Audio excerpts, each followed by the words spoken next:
ಶುಕ್ರವಾರದ ದಿವಸ ಅಮ್ಮನವರ ಸನ್ನಿಧಾನದಲ್ಲಿ ಕೋಸಂಬರಿ ಪಾನಕವನ್ನ ಮಾಡಿ ಬರ್ತಕ್ಕಂಥ ಭಕ್ತಾದಿಗಳಿಗೆ ಹಂಚಿದ್ರೆ ಖಂಡಿತ ಅದರಿಂದ ವಿಮೋಚನೆ ಸಿಗ್ತಕ್ಕಂಥದ್ದಾಗಿರುತ್ತೆ. ಈಶ್ವರನ ಸನ್ನಿಧಾನದಲ್ಲಿ ಶಾಲ್ಯಾನ ಅಭಿಷೇಕವನ್ನು ಮಾಡಿಸಿ ಅದನ್ನ ಹಂಚೋದ್ರಿಂದ ಮನೆಯಲ್ಲಿರ್ತಕ್ಕಂಥ ವ್ಯಾಧಿಗಳಿಗೆ ಸಂಬಂಧಪಟ್ಟಂತ ತೊಂದರೆಗಳಿಂದ ವಿಮೋಚನೆ ಆಗ್ತಕ್ಕಂಥದ್ದಾಗಿದೆ. ಆ ಭಾವನೆಗಳಿಗೆ ಸ್ಪಂದಿಸುವಂತಹ ಮನಸ್ತತ್ವವನ್ನು ಇಟ್ಕೊಂಡಿರ್ತಕ್ಕಂಥದ್ದು ದೇವರು ಅಂತಕ್ಕಂಥ ಒಂದು ಪದ. ದೇವರಿಗೆ ನೈವೇದ್ಯಗಳನ್ನು ಮಾಡೋದ್ರಿಂದ ಯಾವ ಕಾಮನೆಗಳನ್ನು ಸಿದ್ಧಿಸ್ಕೊಳ್ಬಹುದು ಅಂತಕ್ಕಂಥದ್ದು. ಅಸಾಧ್ಯವಾದದ್ದನ್ನು ಕೂಡ ಸಾಧ್ಯ ಮಾಡತಕ್ಕಂಥ ಶಕ್ತಿ ಇರ್ತಕ್ಕಂಥದ್ದು ಆಂಜನೇಯನಿಗೆ. ದೇವರ ಅನುಗ್ರಹದಿಂದ ಪ್ರತಿಶತ 100ಕ್ಕೆ 100ರಷ್ಟು ಫಲವನ್ನು ಕಂಡಿರ್ತಕ್ಕಂಥ ಅದೆಷ್ಟೋ ಉದಾಹರಣೆಗಳು ನನ್ನ ಹತ್ರ ಇರ್ತಕ್ಕಂಥದ್ದಿದೆ.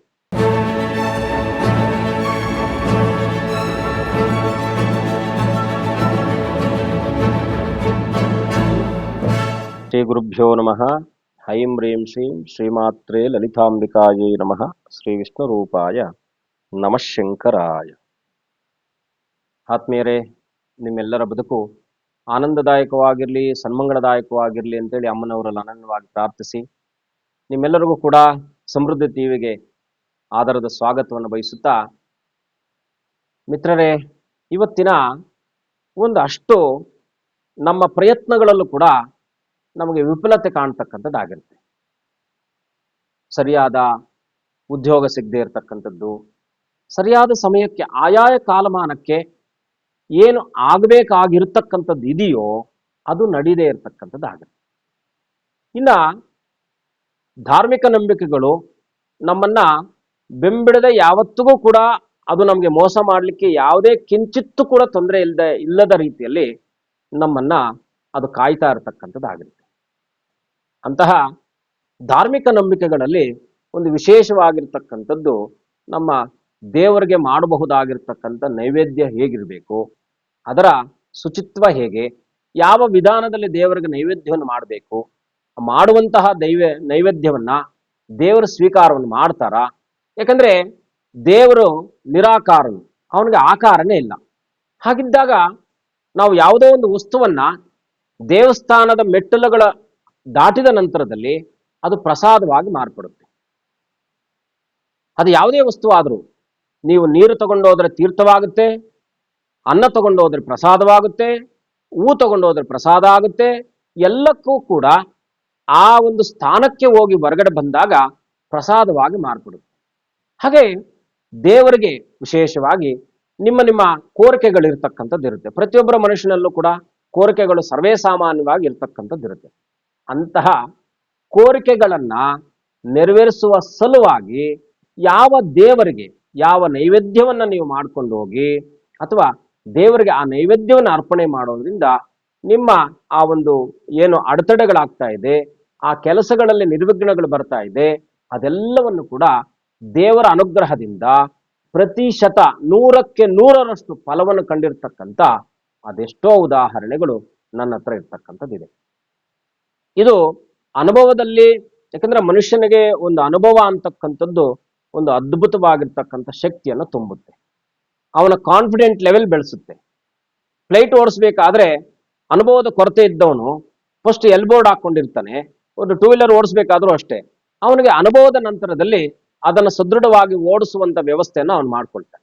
ಹಾಗೆ ಬದುಕಿನಲ್ಲೂ ಕೂಡ ನಮಗೆ ಅಚಲವಾಗಿರ್ತಕ್ಕಂಥ ನಂಬಿಕೆ, ದೇವರ ಮೇಲೆ ಅವನೇ ಎಲ್ಲವೂ ಅಂತಕ್ಕಂಥ, ಅವನೇ ನನ್ನ ಸರ್ವಸ್ವವೂ ಅಂತಕ್ಕಂಥ ಮನಸ್ತತ್ವವನ್ನ ಯಾವ ಸಂದರ್ಭದಲ್ಲಿ ಯಾರು ಅದನ್ನ ಬೆಳೆಸ್ಕೊಳ್ತಾರೋ ಖಂಡಿತ ದೇವರು ಅವನ ಅನುಯಾಯಿಯಾಗಿ ಅವನನ್ನು ಕಾಪಾಡುವಂತ ಕೆಲಸವನ್ನು ಮಾಡ್ತಾನೆ.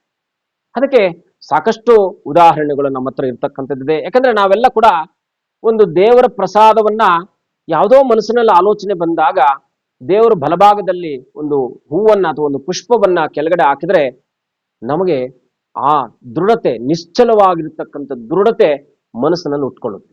ಪ್ರೇರಣೆ ಅಥವಾ ಪ್ರೇರಕ ಅಂತಕ್ಕಂಥದ್ದು ನಿಯಾಮಕನಾಗಿರ್ತಕ್ಕಂಥ ಭಗವಂತನ ಅಧೀನದಲ್ಲಿರ್ತಕ್ಕಂಥ ಶಕ್ತಿಗಳನ್ನ ನಾವು ಪಡ್ಕೊಳ್ಬೇಕಾದ್ರೆ, ಹೇಗೆ ನಮ್ಮ ಒಂದು ಕೆಲಸವನ್ನು ಆಗಬೇಕಾದ್ರೆ ನಾವು ಅಧಿಕಾರಿಗಳ ಸಮೀಪಕ್ಕೆ ಹೋಗ್ತೀವಿ, ಹಾಗೆ ನಮ್ಮ ಬದುಕಿನಲ್ಲೂ ಕೂಡ ಪರಿವರ್ತನೆ ಆಗಬೇಕು, ಬದುಕಿನಲ್ಲಿ ಬದಲಾವಣೆ ಆಗಬೇಕು, ಬದುಕಿನಲ್ಲಿ ಏನೋ ಸಿಗಬೇಕು, ಇನ್ನೇನೋ ಪಡ್ಕೊಳ್ಬೇಕು, ಇನ್ಯಾವುದನ್ನೋ ಆಶ್ರಯಿಸಬೇಕು, ಇನ್ನೇನೋ ನನಗೆ ಆ ಒಂದು ಬದುಕಿನಲ್ಲಿ ಕೊರತೆ ಇದೆ, ಪೂರ್ಣ ಆಗಬೇಕು.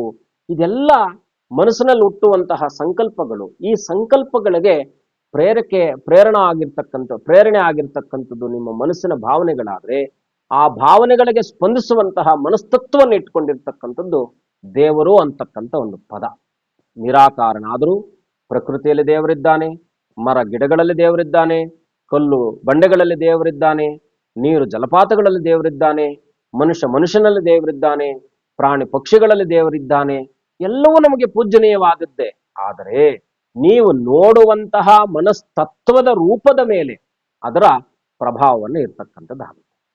ಹಾಗಾಗಿ ಈ ಮನುಷ್ಯನ 6 ತೇಜೋಯುಕ್ತವಾಗಿರತಕ್ಕಂಥ ಭಾವನೆಗಳು, 6 ರೀತಿಯಾಗಿರ್ತಕ್ಕಂಥ ಮನಸ್ಸಿನ ಆ ಒಂದು ಆಧ್ಯಾತ್ಮಿಕವಾಗಿರ್ತಕ್ಕಂಥ ಪರ್ವತ ಶ್ರೇಣಿಗಳು ಮನುಷ್ಯನನ್ನ ನಿರಂತರವಾಗಿ ಅವನಿಗೆ ಒಂದೆಡೆ ನಂಬಿಕೆ, ಇನ್ನೊಂದೆಡೆ ಜಿಜ್ಞಾಸೆ, ಒಂದೆಡೆ ಪ್ರಾರ್ಥನೆ, ಇನ್ನೊಂದೆಡೆ ಫಲ, ಹೀಗೆ ಎಲ್ಲವನ್ನು ಕೂಡ ಅವನು ತಕ್ಕಡಿಯಲ್ಲಿ ಇಟ್ಟು ಪ್ರತಿನಿತ್ಯವೂ ಕೂಡ ಮೆಟ್ಟಲನ್ನು ಏರುವಂತ ಕೆಲಸವನ್ನು ಮಾಡ್ತಾ ಇರ್ತಾನೆ, ಸ್ಟೆಪ್ಸ್ ಅನ್ನು ಏರ್ತಾ ಇರ್ತಕ್ಕಂಥವನು ಆಗ್ತಾನೆ.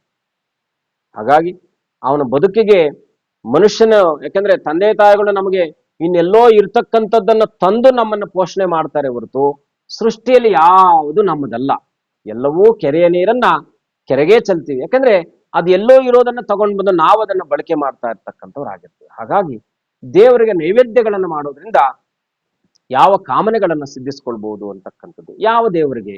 ಈಗ ನಿಮ್ದು ಏನೋ ಕೆಲಸ ಕಾರ್ಯಗಳು ಆಗ್ತಾ ಇಲ್ಲ, ಈ ಕೆಲಸ ಕಾರ್ಯಗಳಲ್ಲಿ ಎಲ್ಲ ಅಡಚಣೆಗಳಾಗ್ತಾ ಇದೆ, ಮಕ್ಕಳಿಗೆ ವಿದ್ಯಾಭ್ಯಾಸದಲ್ಲಿ ತೊಂದರೆ ಇದೆ, ಮಕ್ಕಳು ಸರಿಯಾದ ರೀತಿಯಲ್ಲಿ ಓದ್ತಾ ಇಲ್ಲ, ಅಥವಾ ಓದಿದ್ದು ಸರಿಯಾದ ಜ್ಞಾಪಕ ಶಕ್ತಿ ಇಲ್ಲ, ಈ ರೀತಿಯಾದಂಥ ಸಮಸ್ಯೆಗಳು ಮಕ್ಕಳ ವಿಚಾರದಲ್ಲಿ ಏನಾದ್ರೂ ಜಿಜ್ಞಾಸೆಗಳಿದ್ದಾಗ ನೀವು ಮೊದಲನೇದಾಗಿ ಯಾರನ್ನ ನಾವು ಪೂಜೆಯನ್ನು ಮಾಡ್ಬೇಕು ಅಥವಾ ಆರಾಧನೆಯನ್ನು ಮಾಡ್ಬೇಕಪ್ಪ ಅಂದ್ರೆ ಆದಿಪೂಜ್ಯೋ ಗಣಪತಿ.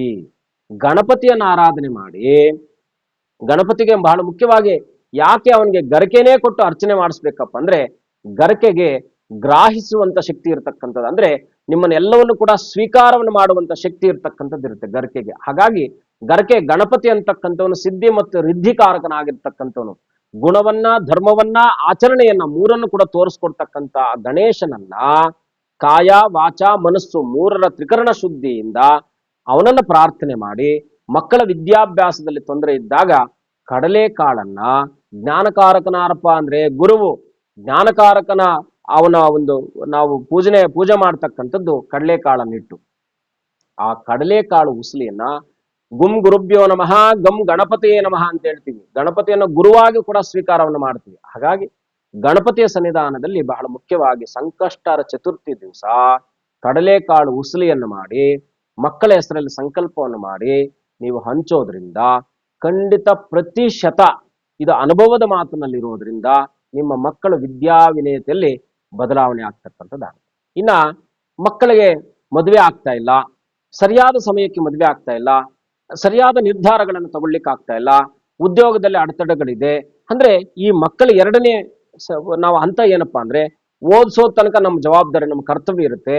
ಓದಿನ ನಂತರದಲ್ಲಿ ಮನೆಯಲ್ಲಿ ಕೂತ್ಕೊಂಡಾಗ ಇನ್ನಷ್ಟು ದುಃಖ, ಇನ್ನಷ್ಟು ನೋವು, ಇನ್ನಷ್ಟು ನಮ್ಮಲ್ಲಿ ಆ ದುಗುಡತೆ ಕಾಡ್ತಕ್ಕಂಥದ್ದಾಗಿರುತ್ತೆ. ಇಂತಹ ಸಂದರ್ಭಗಳಲ್ಲಿ ಬಹಳ ಮುಖ್ಯವಾಗಿ ಏನ್ ಮಾಡ್ಬೇಕಪ್ಪ ಅಂದ್ರೆ, ಅಧಿಕಾರಕ್ಕೆ ಕಾರಣೀಭೂತನಾಗಿರ್ತಕ್ಕಂಥವನು ಸಾಕ್ಷಾತ್ ಸೂರ್ಯನಾರಾಯಣನ ಉಪಾಸನೆ ಮಾಡೋದ್ರಿಂದ ಮುಖ್ಯವಾಗಿ ನಾವು ಯಾವೆಲ್ಲ ಸಮಯಗಳಲ್ಲಿ ಮನುಷ್ಯನಿಗೆ ಏನೆಲ್ಲ ಪರಿವರ್ತನೆ ಆಗ್ಬೇಕಾಗಿದೆ ಅದಕ್ಕೆ ನೀವೇನ್ ಮಾಡ್ಬೇಕು ಅಂದ್ರೆ, ಗೋಧಿ ಪಾಯಸವನ್ನ ನೀವು ಮನೆಯಲ್ಲಿ ಮಾಡಿ, ಮನೆಯಲ್ಲಿರ್ತಕ್ಕಂಥ ಎಲ್ಲರೂ ಕೂಡ ಪ್ರತಿ ಭಾನುವಾರದ ದಿವಸ ನೀವು ಪೂಜೆ ಮಾಡುವಂತ ದೇವರಿಗೆ ನೈವೇದ್ಯವನ್ನು ಮಾಡಿ ಸ್ವೀಕಾರವನ್ನು ಮಾಡೋದ್ರಿಂದ ನಿಮಗೆ ಅರಿವಿಲ್ಲದ ಹಾಗೆ ಮನೆಯ ಬದಲಾವಣೆ ಆಗ್ತಕ್ಕಂಥದ್ದಾಗುತ್ತೆ. ಇನ್ನ ಮೂರನೇದಾಗಿ ರೋಗ ರುಜಿನಗಳಿಂದ ಬಳಲ್ತಾ ಇದ್ದೀವಿ. ಎಷ್ಟೇ ಪ್ರಯತ್ನ ಪಟ್ಟರು ಮನೆಯಲ್ಲಿ ಒಬ್ಬರಿಗೆ ರೋಗಗಳು ಬರ್ತಾನೆ ಇದೆ. ಜ್ವರ ಬಂತು, ಕೆಮ್ಮು ಬಂತು, ನೆಗಡಿ ಬಂತು, ಅದು ಬಂತು, ಇದು ಬಂತು, ಅದು ಹೋಯ್ತು ಅನ್ನೋಷ್ಟರೊಳಗಡೆ ಮನೇಲಿ ಇರ್ತಕ್ಕಂಥ ಎಲ್ಲರೂ ಕೂಡ ರೋಗಗಳಿಂದ ಬಳಲ್ತಾ ಇರ್ತಕ್ಕಂಥವ್ರು ಆಗ್ತಾರೆ. ಈ ರೀತಿಯಾಗಿ ರೋಗಗಳಿಂದ ಬಳಲ್ತಾ ಇರ್ತಕ್ಕಂಥವ್ರು ಈಶ್ವರನ ಸನ್ನಿಧಾನದಲ್ಲಿ ಶಾಲ್ಯಾನ ಅಭಿಷೇಕವನ್ನು ಮಾಡಿಸಿ ಅದನ್ನ ಹಂಚೋದ್ರಿಂದ ಮನೆಯಲ್ಲಿರ್ತಕ್ಕಂಥ ವ್ಯಾಧಿಗಳಿಗೆ ಸಂಬಂಧಪಟ್ಟಂತ ತೊಂದರೆಗಳಿಂದ ವಿಮೋಚನೆ ಆಗ್ತಕ್ಕಂಥದ್ದಾಗುತ್ತೆ. ಇನ್ನ ನಿಮಗೇನೋ ಫಲಗಳು ಬೇಕು, ಮನಸ್ಸಿನಲ್ಲಿ ಏನೋ ಫಾರಿನ್ಗೆ ಹೋಗ್ಬೇಕು, ಒಳ್ಳೆ ಜಾಬ್ ಸಿಗಬೇಕು, ಉನ್ನತವಾದಂಥ ಸ್ಥಾನಮಾನಗಳು ಸಿಗಬೇಕು, ಈ ರೀತಿಯಾದ ಆಲೋಚನೆಗಳಿದ್ದಾಗ ಸ್ಥಾನಮಾನ ಈ ಎರಡರ ಸಂಯೋಜನೆ ಇರ್ತಕ್ಕಂಥದ್ದು ನಮ್ಮ ಬದುಕು. ಈ ಸ್ಥಾನಮಾನಗಳನ್ನು ಸಿಗಬೇಕು ಅನ್ಕೊಂಡಿದ್ದಾಗ ನಾರಾಯಣನ ಸನ್ನಿಧಾನದಲ್ಲಿ ಬಹಳ ಮುಖ್ಯವಾಗಿ ಸಜ್ಜಿಗೆ ಪ್ರಸಾದವನ್ನು ಮಾಡಿ ಹಂಚೋದ್ರಿಂದಲೂ ಕೂಡ, ಸತ್ಯನಾರಾಯಣ ಪೂಜೆಯಲ್ಲೂ ಕೂಡ ಇಷ್ಟಕಾಮ್ಯಾರ್ಥಗಳ ಸಿದ್ಧಿಗೋಸ್ಕರವಾಗಿ ಮಾಡ್ತಕ್ಕಂಥದ್ದು ಸಜ್ಜಿಗೆ ಪ್ರಸಾದ. ಕೇಸರಿ ಬಾತು, ಯಾವುದೇ ಸಿಹಿ ಪದಾರ್ಥವನ್ನ, ಪೊಂಗಲ್ಲು, ಈಗ ಸಹಜವಾಗಿ ನಾವು ವೆಂಕಟರಮಣ ಸ್ವಾಮಿ ಸನ್ನಿಧಾನದಲ್ಲಿ ಸಕ್ಕರೆ ಪೊಂಗಲ್ಲನ್ನು ಮಾಡಿಸ್ತೀವಿ. ಹಾಗೆ ಅನ್ನಯುಕ್ತವಾಗಿ ಪೊಂಗಲ್ಲನ್ನ, ಸಜ್ಜಿಗೆಯನ್ನ ಪ್ರಸಾದವನ್ನು ಮಾಡಿ ವಿಷ್ಣುಕ್ಕೆ ಸಂಬಂಧಪಟ್ಟಿರ್ತಕ್ಕಂಥ ದೇವಾಲಯಗಳಲ್ಲಿ ನೀವು ಹಂಚೋದ್ರಿಂದ ಖಂಡಿತ ನಿಮಗೆ ಸಂಕಲ್ಪಗಳೇನಿದ್ದವು ನೆರವೇರ್ತಕ್ಕಂಥದ್ದಾಗುತ್ತೆ. ಇನ್ನು ಗಂಡ ಹೆಂಡತಿಯರ ಮಧ್ಯದಲ್ಲಿ ಸಾಮರಸ್ಯದ ಕೊರತೆ ಇದೆ. ಸರಿಯಾದ ಕಾಲಕ್ಕೆ ಏನಪ್ಪಾ ಅಂದ್ರೆ, ಏನೋ ಉದ್ಯೋಗ ಇದೆ, ದುಡ್ಡು ಬರಬೇಕಾಗಿದೆ, ದುಡ್ಡು ನಿಂತೋಗಿದೆ, ಎಲ್ಲೋ ಕೊಟ್ವಿ, ಯಾರಿಗೋ ಕೊಟ್ವಿ, ಸರಿಯಾಗಿ ಬ್ಯಾಂಕ್ ಸಾಲ ಆಗ್ತಲ್ಲ, ಬ್ಯಾಂಕ್ಗಳಿಂದ ಇದಾಗ್ತಾ ಇಲ್ಲ, ಈ ಎಲ್ಲ ಕನ್ಫ್ಯೂಸ್ ಅಲ್ಲಿ ಇರ್ತಿರಲ್ವಾ, ಇವರು ಲಕ್ಷ್ಮೀ ವೆಂಕಟರಮಣನ ಸನ್ನಿಧಾನದಲ್ಲಿ ಪುಳಿಯೋಗರೆ ಹುಳಿಯುಕ್ತವಾಗಿ, ಅಂದ್ರೆ ಒಂದು ವಸ್ತುವಿಗೆ ಮೂಲ ಸತ್ವವನ್ನು ಹೆಚ್ಚಿಸ್ತಕ್ಕಂಥದ್ದು ಹುಳಿ. ಹಾಗಾಗಿ ನಿಮ್ಮ ಬದುಕಿನಲ್ಲೂ ಕೂಡ ಪರಿವರ್ತನೆ ಆಗಬೇಕು, ಆ ಕೆಲಸ ಕಾರ್ಯಗಳು ಸುಸೂತ್ರವಾಗಿ ನೆರವೇರಬೇಕಂದ್ರೆ ಶ್ರೀನಿವಾಸನ ಸನ್ನಿಧಾನದಲ್ಲಿ ಪುಳಿಯೋಗರೆಯನ್ನು ಮಾಡಿಸಿ ಬರುವಂತ ಭಕ್ತಾದಿಗಳಿಗೆ ಹಂಚಿದಾಗ ಈ ಒಂದು ಕಾರ್ಯದಲ್ಲಿ ಇರ್ತಕ್ಕಂಥ ವಿಘ್ನಗಳು ದೂರ ಆಗುತ್ತೆ, ಸಫಲತೆ ಕಾಣ್ತಕ್ಕಂಥವ್ರಾಗ್ತದೆ. ಇನ್ನ ಅಮ್ಮನವರು ಮನೆಯಲ್ಲಿ, ಯಾಕಂದ್ರೆ ಪ್ರಶಾಂತತೆ ಇಲ್ಲ, ಬಹಳ ಮುಖ್ಯವಾಗಿ ಮಕ್ಕಳ ಅಣ್ಣ ತಮ್ಮಂದಿರ ದಾಯಾದಿಗಳಿಗೆ ಎಲ್ಲರ ಮಧ್ಯದಲ್ಲೂ ಕೂಡ ಏನೋ ಜಿಜ್ಞಾಸಗಳಿದೆ, ಕೋರ್ಟ್ ಕಚೇರಿಗಳಿಗೆ ಸಂಬಂಧಪಟ್ಟಿರ್ತಕ್ಕಂಥ ಏನೋ ತೊಂದರೆಗಳಿದೆ, ಯಾವುದು ಸರಿ ಹೋಗ್ತಾ ಇಲ್ಲ ಅಂತಕ್ಕಂಥವ್ರು ಶುಕ್ರವಾರದ ದಿವಸ ಅಮ್ಮನವರ ಸನ್ನಿಧಾನದಲ್ಲಿ ಕೋಸಂಬರಿ ಪಾನಕವನ್ನ ಮಾಡಿ ಬರ್ತಕ್ಕಂಥ ಭಕ್ತಾದಿಗಳಿಗೆ ಹಂಚಿದ್ರೆ ಖಂಡಿತ ಅದರಿಂದ ವಿಮೋಚನೆ ಸಿಗ್ತಕ್ಕಂಥದ್ದಾಗಿರುತ್ತೆ. ಇದೆಲ್ಲ ಅನುಭವದಲ್ಲಿ ಇರ್ತಕ್ಕಂಥದ್ದೇ. ಸಾಕಷ್ಟು ನಮಗೆ ಪರಿಹಾರಗಳಿದ್ರು ಕೂಡ ಒಂದಷ್ಟು ಅತ್ಯಲ್ಪ ಸಮಯದಲ್ಲಿ ತಿಳಿಸುವಂಥದ್ದು.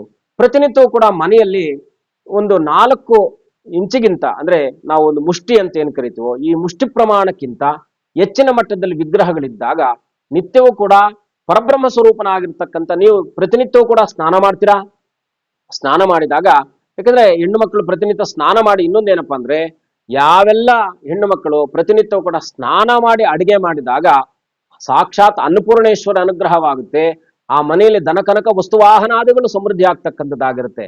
ಎದ್ದ ತಕ್ಷಣ ಹಾಸಿಗೆಯಿಂದ ಹೋಗಿ ಒಂದು ಕೈ ಮುಖಕ್ಕೊಂದು 3 ನೀರು ಹಾಕೊಂಡು ಹೋಗಿ ಹಂಗೆ ಅಡಿಗೆ ಮಾಡಿ ಮಕ್ಕಳಿಗೆ ಕೊಟ್ರೆ ತಿಂದಿದ್ದು ಶ್ರೇಯಸ್ಸಿಲ್ಲ, ಮಾಡಿದ್ದು ವ್ಯರ್ಥ ಆಗುತ್ತೆ. ಹಾಗಾಗಿ ಎಲ್ಲ ಹೆಣ್ಣು ಮಕ್ಕಳು ಕೂಡ ಬೆಳಗ್ಗೆ ಎದ್ದ ತಕ್ಷಣದಲ್ಲಿ ಸ್ನಾನ ಮಾಡಿ ಆನಂತರ ಅಡಿಗೆ ಮನೆಗೆ ಹೋಗುವಂತ ಅಭ್ಯಾಸವನ್ನು ಮಾಡ್ಕೊಳ್ಳಿ. ಮಾಡಿದಾಗ ಅಮ್ಮನವರ ಸನ್ನಿಧಾನದಲ್ಲಿ ಈ ರೀತಿಯಾಗಿ ಪಾನಕ ಕೋಸಂಬರಿಗಳನ್ನು ಕೊಟ್ಟಾಗ ಎಲ್ಲ ದಾಯಾದಿಗಳ ಮಧ್ಯದಲ್ಲಿ ಇರ್ತಕ್ಕಂಥ ಎಲ್ಲ ಏನು ಇರುಸಗಳು, ಜಗಳಗಳು, ಇದೆಲ್ಲ ಕೂಡ ನಿವಾರಣೆ ಆಗುತ್ತೆ. ಕೋರ್ಟು ಕಚೇರಿಗಳಿಗೆ ಸಂಬಂಧಪಟ್ಟಿರ್ತಕ್ಕಂಥ ತೊಂದರೆಗಳಿಂದ ವಿಮೋಚನೆ ಸಿಗ್ತಕ್ಕಂಥದ್ದಾಗಿರುತ್ತೆ. ಇನ್ನ ಮಂಗಳವಾರದ ದಿವಸ ಆಂಜನೇಯನಿಗೆ ರಸಾಯನವನ್ನು ಮಾಡಿ ಆಂಜನೇಯನ ಸನ್ನಿಧಾನದಲ್ಲಿ ಆಂಜನೇಯನಿಗೆ ಬಹಳ ಮುಖ್ಯವಾಗಿ ಬೇಕಾಗಿರ್ತಕ್ಕಂಥದ್ದು ಭವಬಂಧನಗಳಿಂದ ಮುಕ್ತಿ ಮಾಡ್ತಕ್ಕಂಥನಾಗ್ತಾನೆ.